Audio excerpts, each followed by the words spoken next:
ఒక అడవిలో మేకపిల్ల ఒకటి ఉండేది. అది సరదాగా ఎగురుతూ గెంతుతూ అడవంతా తిరిగేది. ఒక రోజు ఆ బుజ్జి మేక అలా తిరుగుతా ఉంటే ఒక్కసారిగా ఆకాశంలో మేఘాలు ముసురుకోసాగాయి. అయ్య బాబోయ్, కాసేపట్లో వాన వచ్చేసేలా ఉంది.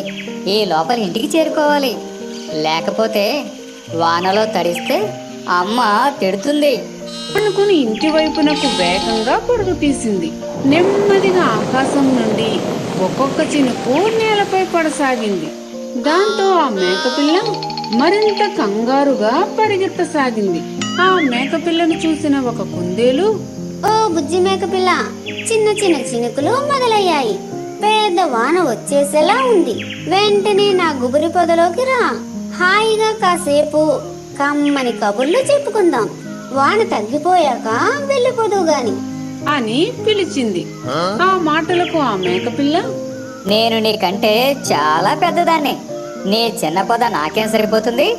కావాలంటే ఉడతల్ని అలకల్ని పిలుచుకో. నేను మా ఇంటికి పోయి హాయిగా పడుకుంటా. టాటా అని ముందుకు పరిగెత్తింది. మేకపిల్ల అలా పరిగెడతా ఉంటే దారిలో ఒక చెట్టు మీద ఉన్న కోతి చూసింది. ఓ చిన్నారి మేకపిల్ల, కాసేపట్లో పెద్ద వాన వచ్చేలా ఉంది. దా వచ్చి ఈ చెట్టు కింద తలదాచుకో. నీకు తీయని పండ్లు తెంచి పెడతా. అవి తింటూ తీయని కబుర్లు చెప్పుకుందాం. వాన తగ్గిపోయాక వెళ్ళిపోదు అని పిలిచింది. అప్పుడు ఆ మేకపిల్ల, ఓ కోతి మామ, ఈ చెట్టుకు సరిగ్గా కొమ్మలే లేవు. దీని కింద నిలబడితే తడిసిపోతాను. నువ్వే హాయిగా పండ్లు తిను. నేను మా ఇంటికి పోతా. బాయ్ బాయ్ అంటూ ముందుకు పరిగెత్తింది. మేకపిల్ల అలా పరిగెడతా ఉంటే వాన ఇంకొంచెం పెరిగింది. ఇక లాభం లేదనుకుని ఎక్కడైనా ఆగుదామని చుట్టూ చూసింది. దానికి దగ్గరలో ఒక గుహ కనపడింది. ఆహా, ఇదేదో చాలా బాగుంది. దగ్గరలోనే తలదాచుకోవడానికి చోటు దొరికింది. అదృష్టం అంటే నాదే. అందులోకి వెళితే ఒక్క వాన చినుకు కూడా నా మీద పడదు అనుకుంటూ ఆనందంగా గుహలోకి వెళ్ళబోయింది. గుహ పక్కనే ఎగురుతూ వెళ్తున్న ఒక కాకి దీనిని చూసింది. ఓ చిన్నారి పొన్నారు మేకపిల్ల, కొంచెం ఆగు. ముందు నేను చెప్పేది విను. ఆ గుహలోకి వెళ్ళావంటే మళ్ళీ తిరిగి వచ్చేది ఉండదు. సరాసరి పైకి పోవడమే. లోపల ఒక సింహం గుర్రు పెట్టి నిద్రపోతా ఉంది. అది అసలే మటన్ బిర్యానీ తిని చాలా రోజులైందంట.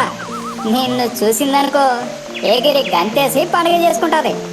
నీ ఇష్టం మరి అని చెప్పి ఎగురుకుంటూ వెళ్ళిపోయింది. ఆ మాటలకు మేకపిల్ల అదిరిపడి ఆగిపోయింది.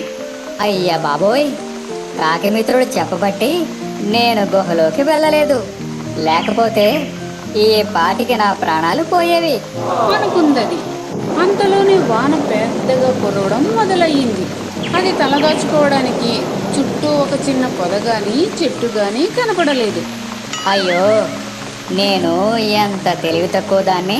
కుందేలు కోతి మంచి మనసుతో నన్ను రమ్మని పిలిచినా కాదని ఇంత దూరం వచ్చేసాను.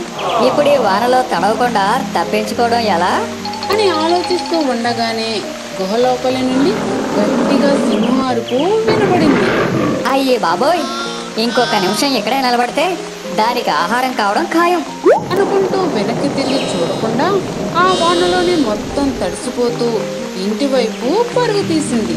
ఇంటికి చేరాక తను అనుకున్నట్టుగానే వానలో బాగా తడిసినందుకు తల్లి దగ్గర తిట్లు తింది. ఈ కథలో నీతేమిటంటే, మనం మంచి కోరి స్నేహితులు చెప్పే మాటలను తప్పకుండా వినాలి.